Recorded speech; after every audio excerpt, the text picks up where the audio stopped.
This is Ask a Biologist, a program about the living world, and I'm Dr. Biology. Today we're going to talk about ice. Not the ice you put in your drinks or maybe skate on. This ice is found in the northernmost parts of the Earth. You can consider this special ice. Why is it special or important? This ice covers much of the Arctic, including the North Pole, and is special because it lasts all year round, even in the summer months. At least, we can find it today. But if global temperatures continue to rise, it might not be there much longer, and the plants and animals that need this ice to survive will likely disappear. Our guest today has been studying this ice, this summer ice, for years. Stephanie Pfirman is a foundation professor in the School of Sustainability and a senior sustainability scientist in the Global Institute of Sustainability and Innovation at Arizona State University. She and a group of scientists recently published a report on summer ice and how long we might expect it to remain and the consequences of not having this ice remain year-round. In this case, it is where summer ice is likely to make its last stand. This might seem like an unusual podcast for living things, but you might be surprised about how important this type of ice is for life far beyond its cold edges. Thank you for joining me on Ask a Biologist, Stephanie. Yeah, I'm so happy to be here. Let's start by getting our bearings and understanding of where this special ice is located. I think that's the first thing we should do. That's right. So for the past 15 years, people have been modeling the Arctic ice and trying to understand where it's going to be, how it's going to change, what the implications of the changes are. And I started noticing in the models of the people who were doing this that there was this one area north of Canada and Greenland that consistently had ice. And this is important because, you think about the ice being lost, and if the ice is going to be sometimes north of Norway, sometimes north of Greenland, sometimes north of Russia in the future as the ice declines, then there's no way that a habitat can really be established, right? If it's all over the place and patchy and shifting 1,000 kilometers one year to the next. But that's not the case.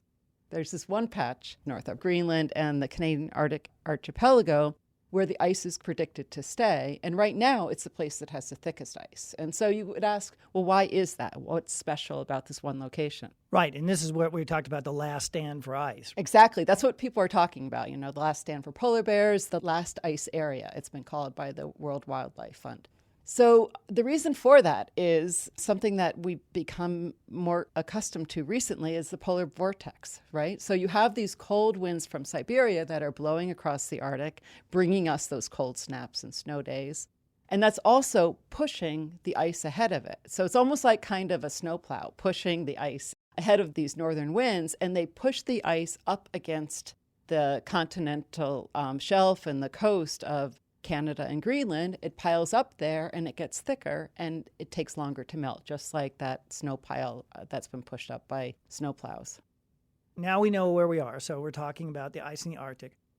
Let's talk a little bit about the ebbs and flows of ice, right? Because there are some ice, we're going to say it's there year-round, but there's other ice it isn't. That's right. Okay, so let's talk a little bit about, in general, in the last 10 years, how has that changed? Because that year-round ice is not the same. It's not the same. It's dramatically changed. So when I first started working in the Arctic in 1980, we had about 8 million square kilometers of ice that would be remaining by September after all the melting had occurred. And now we're down to 4 million square kilometers.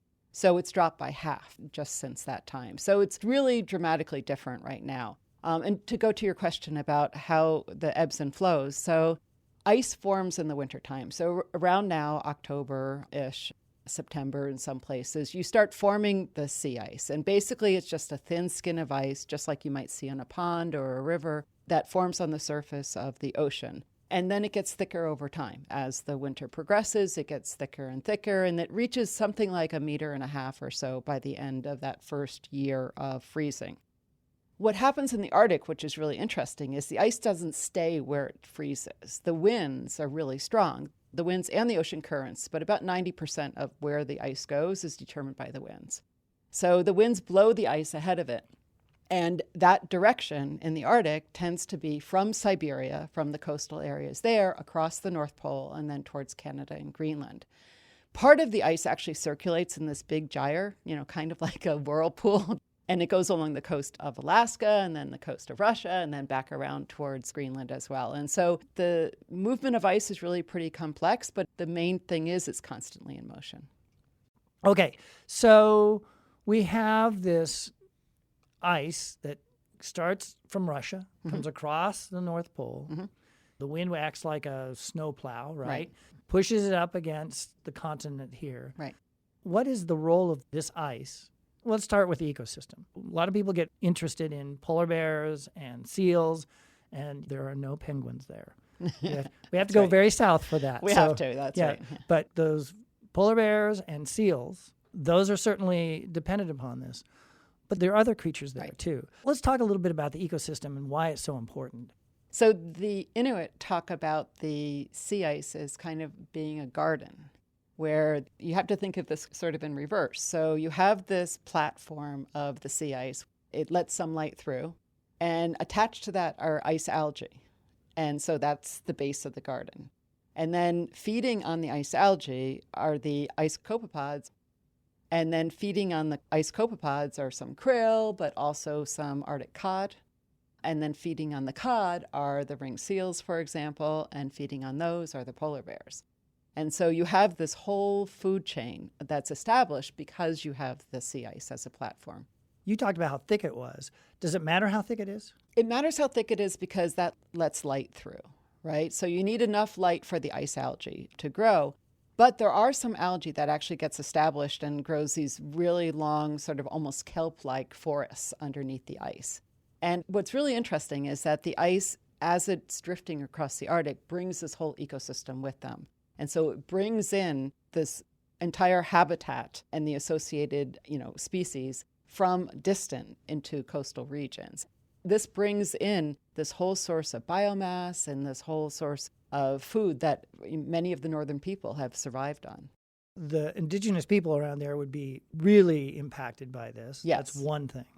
But this ice has a really important role. And I know there's quite a list, but let's pick maybe, you can give me the list, and let's just pick a few of them to go into of how this particular ice impacts globally, not just that region. Right. So I'll start first with a habitat aspect because it's Ask a Biologist. And so one of the things is that you have to think not just about the organisms that are associated with the ice itself, but also with the ice edge. So when the winds blow along the ice edge, it causes upwelling and it causes nutrients to come up that will support an algal bloom. And in some places, the algae, I was actually up there in May when this was happening, and it was like pea soup. I mean, there was so much algae that was in the surface of the water and little bits of ice floating in it, and it was just amazing to see. So when you talk about an upwelling, you're talking about pulling water from deep, pulling it on up. And it's got nutrients. You get nutrients and you get light, and then that's the perfect, fertilizer and the conditions for algae to bloom. Right. So you get this algae bloom, and then you have the zooplankton that are going to be feeding on that. And they can't eat it fast enough. And so a lot of this biomass falls to the sea floor. And the seas around the edges of the Arctic are relatively shallow, like 30 meters, 50 meters, maybe 100 meters, something like that. And that food then is accessible to all of these benthic organisms that can feed off the bottom of the ocean and get the food. So one of the problems and one of the things that we've been researching is where will the ice edge be in the future? Because if the ice edge is over the deep ocean, which is over a mile deep, then those organisms, those benthic organisms, the walrus, for example, are not going to be able to dive down to the bottom of the ocean to get it, right? And so they're going to lose that whole source of food.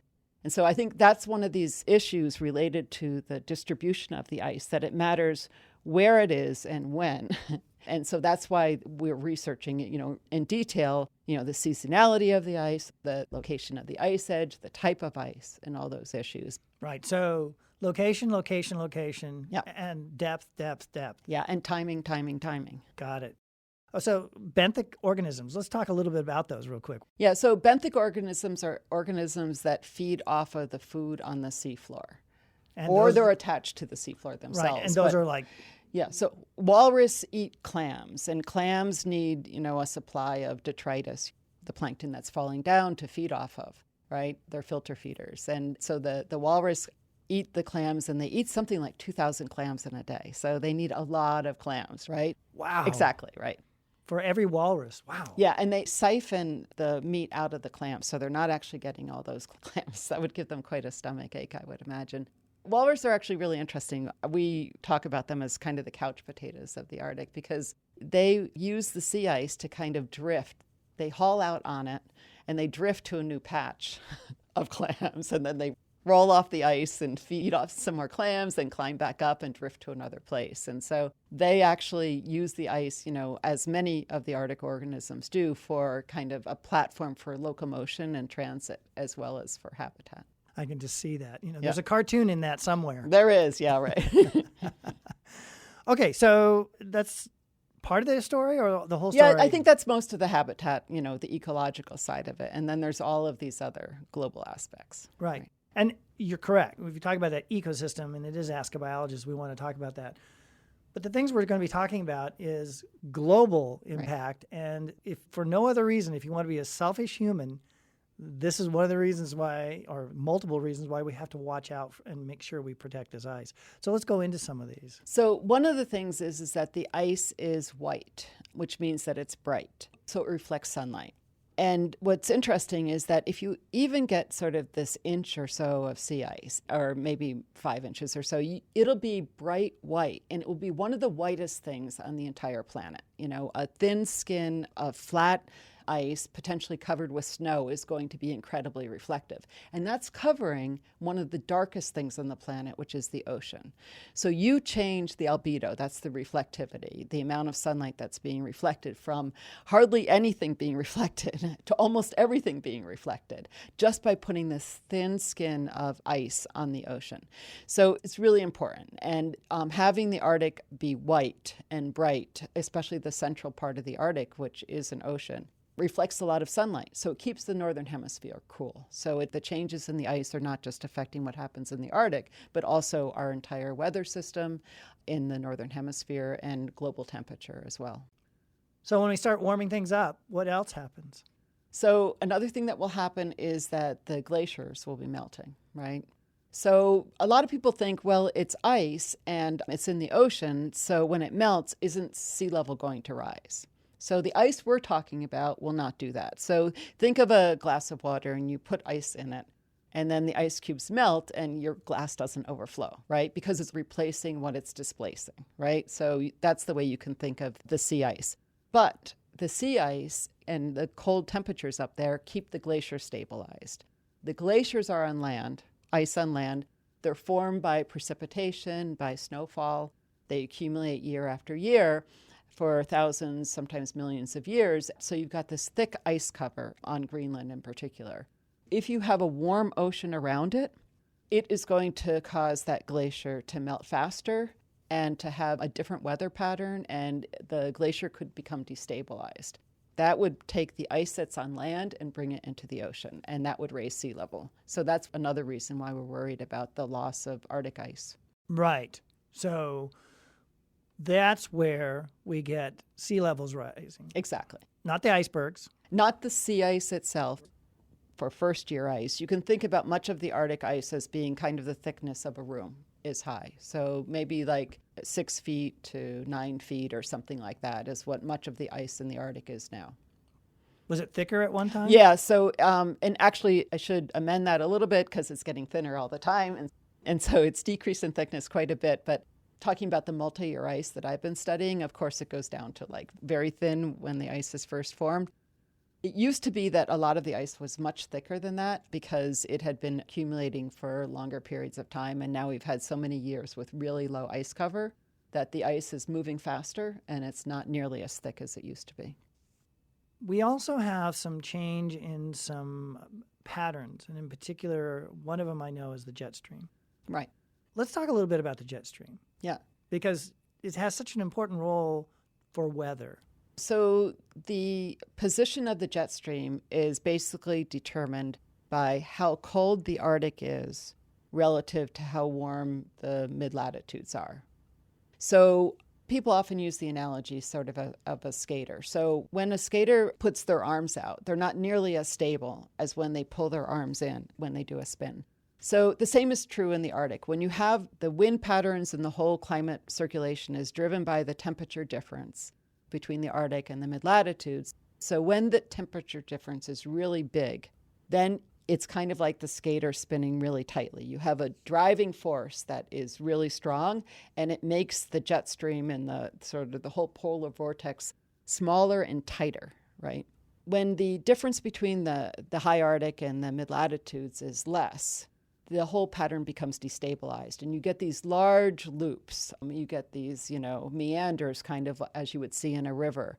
And that brings both cold temperatures down when people say the polar vortex is here, right? That brings those cold temperatures down. It also brings warm temperatures up. And so that destabilization and that slowing down of the jet stream is basically governed by the temperature difference between the high Arctic and the mid-latitudes. It's one of the reasons why we've shied away from focusing too much on the term global warming. Right.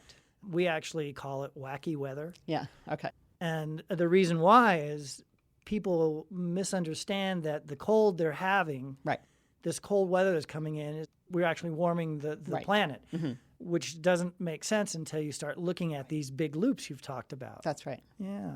So how long do we have to deal with this? Because to say this is in the news all the time, it is.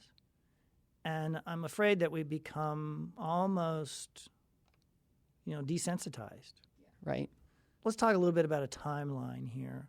What are we looking at for going from what was once 8 million square kilometers to 500,000? What are we talking about? So we've already gone from 8 million square kilometers down to around 4 million square kilometers. We are projecting that sometime in the next couple of decades, we'll be down to the 500,000 square kilometers. And so, it's going really pretty fast. Then there'll be this long tail because, we'll keep forming ice in the wintertime. This is something for people to think of. I think when they think of a almost ice-free Arctic, they think of it being ocean year-round, but it won't be. We'll still be forming ice in the winter. The winds will still be blowing in across. And so we're expecting that there will still be ice within this area about 500,000 square kilometers for decades after that. Then what happens, right? That's a big question. So we actually held some workshops on this, and we've been talking about how quickly can we move, what else can we do? And one of the really neat things is that there's increasing attention to, people have seen it, I think, more solar panels, more wind farms. We're increasingly moving in the direction of alternative energy. So that's going to help a lot. We'll still be emitting a lot of greenhouse gases, but not as much as we've been emitting. So that will help. But in order to actually bring back ice, right, we would need to cool the Arctic. And that would mean that we would need to cool basically the planet. So how could we do that? And on what time scale? And this is something that we're talking about. And one of the key people in this is actually Klaus Lochner here at ASU. I'm glad you brought him up because I was going to talk about it. He was on the show. Okay, great. So if you're listening to this one, go check out Hacking Nature. Yeah. Let's talk about Klaus. Yeah. So Klaus is, and other people are working on this too, but Klaus has this really interesting idea, and it's more than an idea right now. He's shown that this can work, where what you do is you capture carbon dioxide from the atmosphere. We have to do this at the same time that we're reducing emissions. Otherwise, it just won't work. But if we have a very strong program of reducing emissions of carbon dioxide, and we start withdrawing carbon dioxide out of the atmosphere and sequestering it, we think that we can result in actually bringing some ice back, or at least bringing it to about the level that it is now. I think it'll be really hard to bring it back to the 8 million square kilometers that, back of the 1980s. But that's a target that we're kind of heading for, is to try to, cool the planet enough. And not just, of course, for the Arctic, for other reasons too. But that would have a major impact on the Arctic if we were able to implement both the alternative energy and increases in efficiency as well as the carbon capture. Right. And the carbon capture, in the simplest sense, is Klaus has built the ultimate mechanical tree. Yeah. Right? Yeah. So we've been talking about how people think about how the climate is changing, but it's kind of hard to get your head around it, right? Mm-hmm. What really is going to happen? And so a while back, you created a card game. Mm-hmm. And the card game that I find rather intriguing is called Eco Chains. And that's been out for a couple of years now, right? Yeah, a couple of years.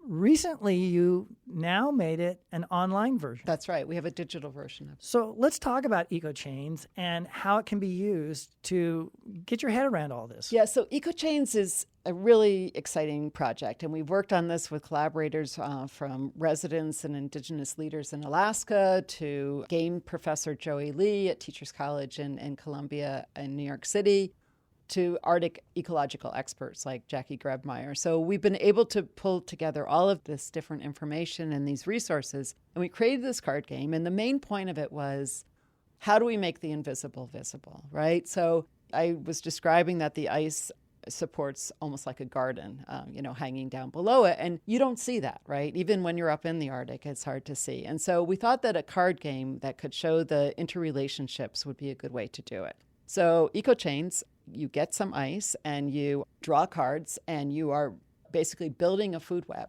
based on the cards that you draw.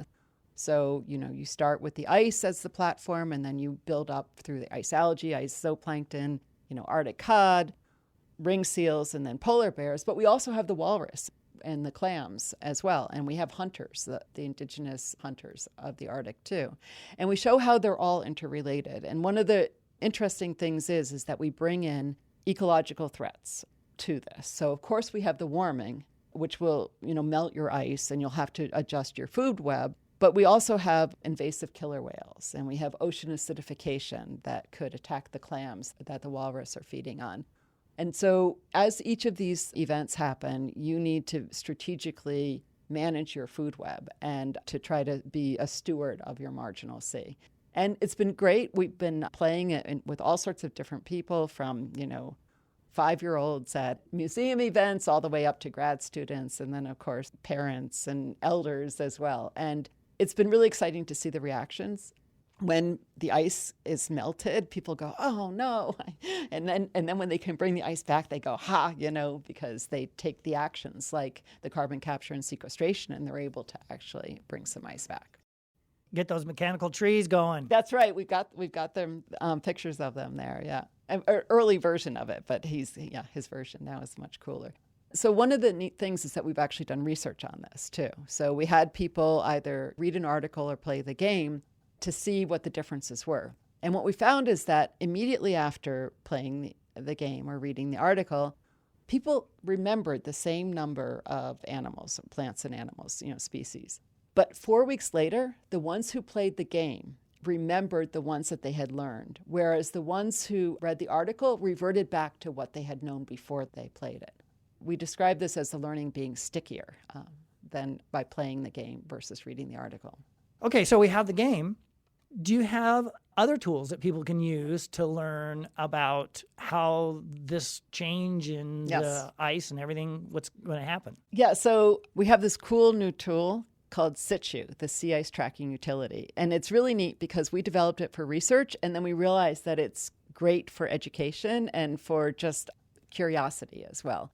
And what it is, it's a tool that allows you to track the ice as it's been moving in the Arctic. It's interactive, it's available, it's free to the public, and you can just tap on anywhere in the Arctic where there's ice, and you can see where that ice will go, and you can also see where that ice came from. And the really neat thing is that you can do this from 1980 up until now, but you can also look at projections for the future. So you can look at how that will change. So our recent paper that we published, looking at the ice shed of the last ice area, we use this tool to do that. So what we did was we basically picked locations within the last ice area, and we backtracked the ice across the Arctic to see where it would come from. So sometimes it comes from the coast of Siberia, sometimes it comes from the central Arctic, so we could see the locations. And we also did that for the present, and then we also did it for the future. And the paper was about how those things will change. Stephanie, before my scientists get to leave, they have to answer 3 questions. So the first one is, when did you first know you wanted to be a scientist? Was there an aha moment? There was. When I was in high school, it was in New York, we were required to take an earth science class. And right after that, my family did a cross-country camping trip. And I could understand what I was seeing in the landscape. And I was just amazed that I could actually read the landscape having taken that class. And I kind of knew where I was and what had happened. And it was at that moment, I'm actually getting kind of a chill right now. It was at that moment that I realized that that's what I wanted to work on. Okay, so now I'm going to be mean. This is the next question. I'm going to take it all away. You don't get to be a scientist. Most of my scientists are also faculty and they love to teach, so I'm going to take that away from you. So here's your opportunity to be anything or anyone you wanted to be or do anything you wanted to do. What would that be? This is going to sound really funny, but I think I'd be a business behavioral analyst or something. The reason why is that we can have the best ideas in the world, but if people don't act on them, then nothing's going to happen. And I've been working on climate education since 1992 and on the changing Arctic since 1980. And I really want to see change. And my second profession would be trying to be in a position where I could really understand and actually help to affect that change. That's a really good point. What can other people do to make change, right? Because we didn't really talk about that. So No. How should someone go about making change to help with the sea ice? So the main thing is the scaling. So you're interested, you're concerned, get together with other people who have interests and concerns. You can pull them together yourself. Or if you're a member of a church, you can talk to people within your church, if it's school or at your work. If you have a hobby, just get people together and say, okay, what can we do to affect change? Because that's what it takes, is a lot of these little actions, as well as some of the bigger ones, right? The policies, vote for sure. And we need more policies that will help tackle some of these issues. But also just, by multiplying your interests and amplifying them, that's where we'll get to where we need to be. That's one of the things that people often need to know is you can make a difference. Yes. The last question is, what advice would you have for a young scientist? I think to try to find some angle of it where you feel that you're making meaning and you're contributing. It's one thing to have curiosity, and it's another thing to translate it into making a difference. And I think that's the one thing that I've worked in a lot of different areas, in game development and, working on the Arctic as well. And each one of those, what threaded through for me was, how can I use this in some way to make the world a better place? I like that. I grew up and was a Boy Scout, and there's a motto there is always leave a place better than you found it. So if we can do that. I think that sustainability, that's what that is, right? Is to try to leave the world the way that we would like to have received it ourselves. Well, Stephanie Pfirman, thank you for visiting with me. Well, thank you very much for having me. I've really enjoyed it. You've been listening to Ask a Biologist, and my guest has been Stephanie Pfirman, a foundation professor in the School of Sustainability and a senior sustainability scientist in the Global Institute of Sustainability and Innovation at Arizona State University. If you want to play Eco Chains, we'll list a link to the game in the description of this podcast and also in the transcript of the episode. The Ask a Biologist podcast is produced on the campus of Arizona State University and is recorded in the Grassroots Studio, housed in the School of Life Sciences, which is an academic unit of the College of Liberal Arts and Sciences. And remember, even though our program is not broadcast live, you can still send us your questions about biology using our companion website. The address is askabiologist.asu.edu. Or you can Google the words, Ask a Biologist. As always, I'm Dr. Biology, and I hope you're staying safe and healthy.